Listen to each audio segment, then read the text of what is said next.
In reviewing the evolution of humanity, we have to ask the question, how can we evolve if we were always in survival mode? There has to be a zone where we are allowed to grow and evolve and thrive. And there's good news. For this, we have the S.A.F.E code. The S.A.F.E code is your body's original blueprint for healing and thriving. It's a biological mechanism that switches your nervous system out of survival and into regeneration. When we understand this code, we stop fighting symptoms and start creating safety from within. The S.A.F.E code is rooted in our mammalian nervous system, which evolved not just to survive threats, but to thrive through social connection, co-regulation, and safety in groups. It stands for socially connected, attuned, free, and always evolving humans, the biological state where healing, growth, and human potential become possible. When we are always in survival mode, this is fear-based safety. We either fight or flee, or we shut down our energy and collapse. In this latter, we have lower tiers for fear, and the highest, the ventral vagal, is where the S.A.F.E code resides. This zone is where it is possible for humans to thrive and grow, and where I believe we can maximize our fullest potential as a species. According to Germanische Heilkunde, your body responds to unexpected psychobiological shocks. It is experienced as acute, unexpected, isolated, and caught off guard. Dr. Hammer called this the DHS or Dirk Hammer syndrome, named after his son, Dirk Hammer, who died from an unfortunate shooting, after which Dr. Hammer was diagnosed with testicular cancer. And thus, this led to the discovery of the 5 biological laws of nature that make up GHK or Germanische Heilkunde.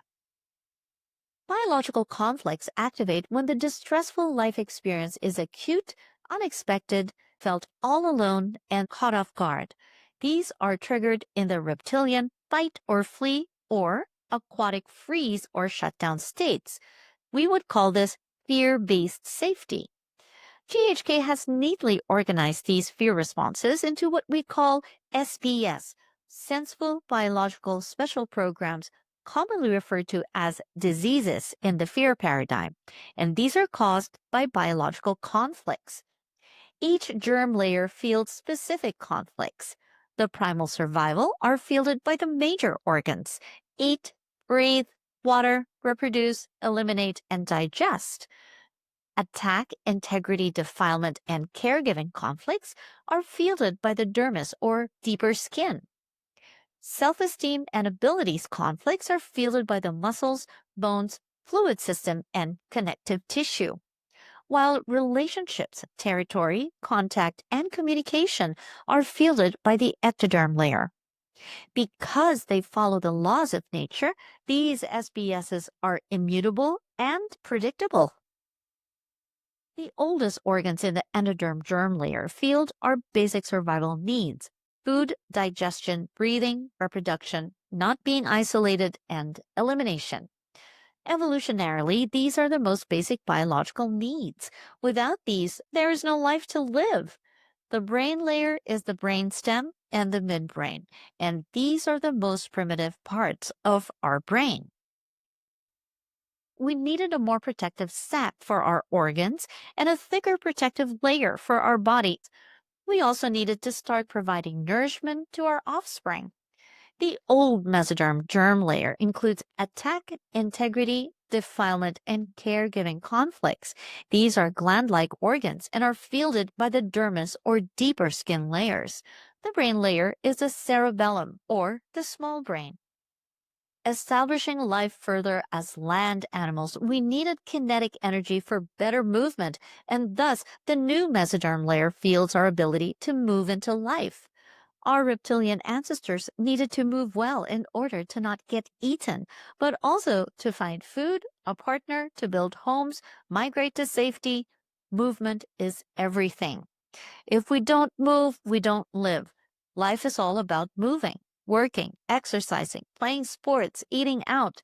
Everything we need to do to live involves movement, and the inability to move or to move well lowers our self-esteem, and thus the new mesoderm fields our self-devaluation and loss of abilities conflicts. This germ layer involves our muscles, bones, joints, fluid system, and connective tissue, and the brain layer is the cerebral medulla. And now we get to the higher brain with two hemispheres, the right and the left, or feminine and masculine hemisphere. Well, it's a world full of living beings, and we need to know how to relate to all of them, especially those in the same species as us, other humans. We need to know what we own and what we don't. Now that we have food, water, and air to survive, we have thicker skin to survive air exposure and attacks. We have the musculoskeletal framework to help us move into life. We needed to establish territory as well as social groups in order to have an organizing principle for coexistence with other life forms and other humans in the world. But it's important to know what and whom we belong to, and what and who belong to us, who is responsible for us, and whom and what we are responsible for. Thus, territorial conflicts, relationship, and communication conflicts are fielded by this layer. Are we safe in our relationships? Did we lose contact with those responsible for us? Am I in danger of losing my job, my wife? Where is my mother when I need her? Why are my parents shouting at me? This person annoys me so much. This brain layer is in the cerebral cortex.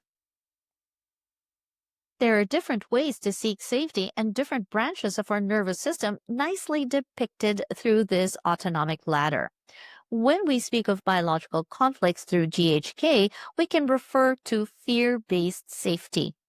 Fight or flight is from the reptilian sympathetic branch, and the shutdown collapse is from the primitive aquatic dorsal vagal branch. However, we also evolved a special branch at the top of the ladder called the ventral vagal complex, part of our mammalian nervous system that establishes safety through social connection in social groups, what we call family, the herd, the pack, the pride, etc. The safe code lies in the ventral vagal branch, as it is the only branch that allows for voluntary input or conscious influence. In other words, it can be built and trained like a muscle. The beauty of this voluntary input is that we can build a resilience muscle using the biology's safe code and shift from fight or flight and shut down from the sympathetic and dorsal vagal to the ventral vagal using several self-regulating techniques like EFT, heart math, neuromovement, sounder sleep system, Shinpo, and several more. Building this resilience muscle regularly allows us to access the higher cortical region, the prefrontal cortex, where things seem less scary and we can connect with others to find a solution to our problem. We are no longer isolated. We are no longer caught off guard.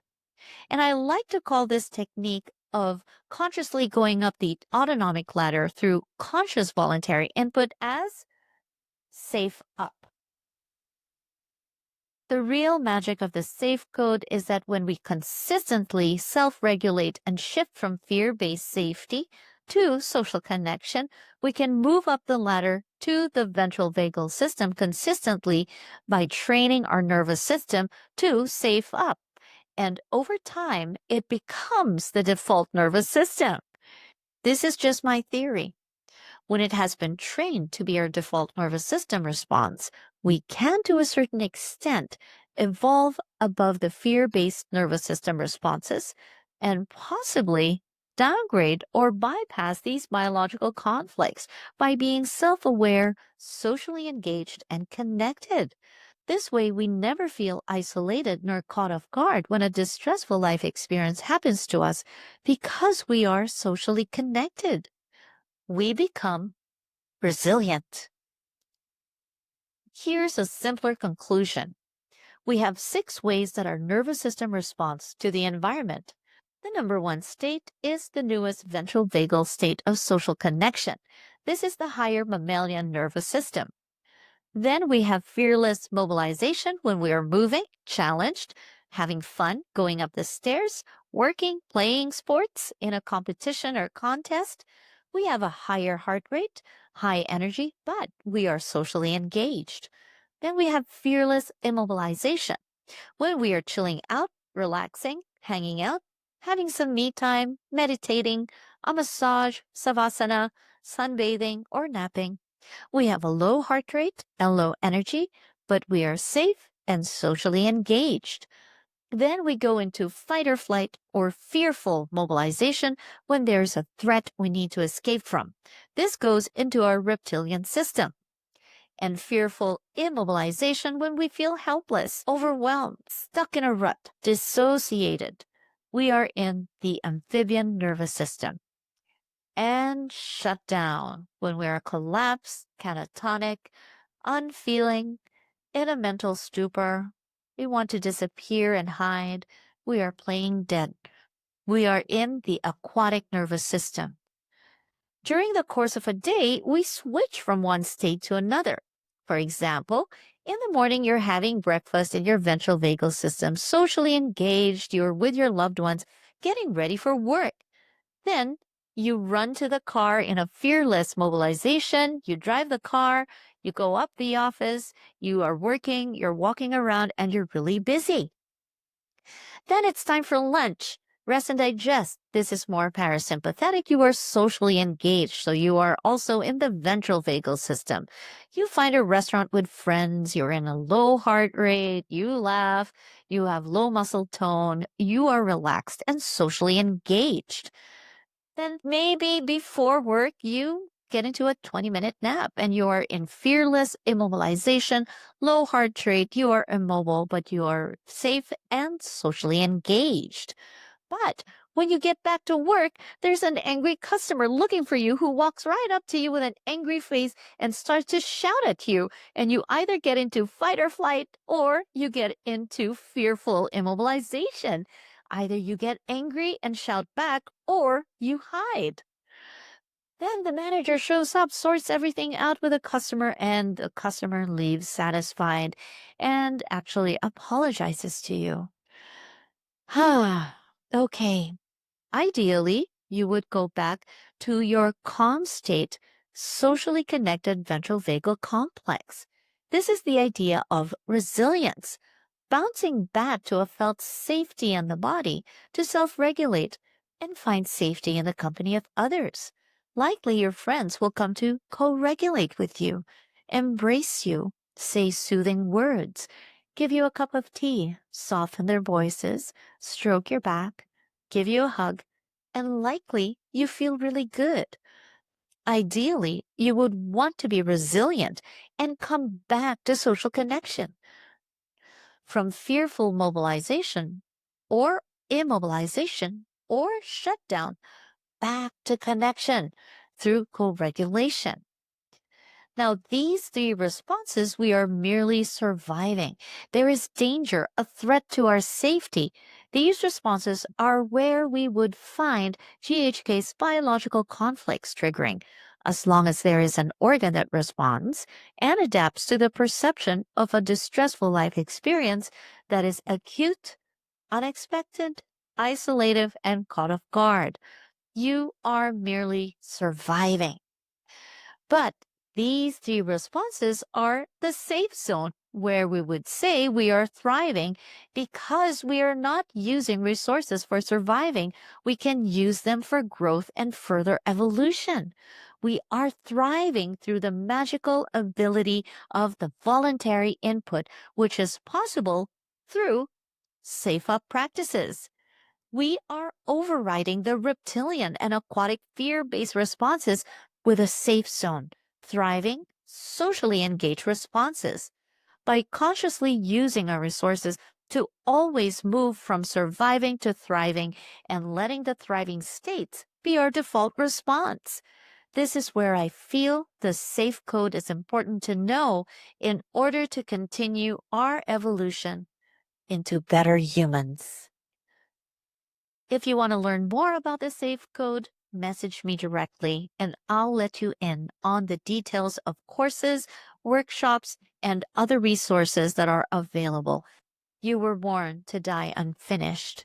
You were born with a SAFE code. Our evolution as human beings didn't have to stop. This is the time we rise together and we continue evolving better and better.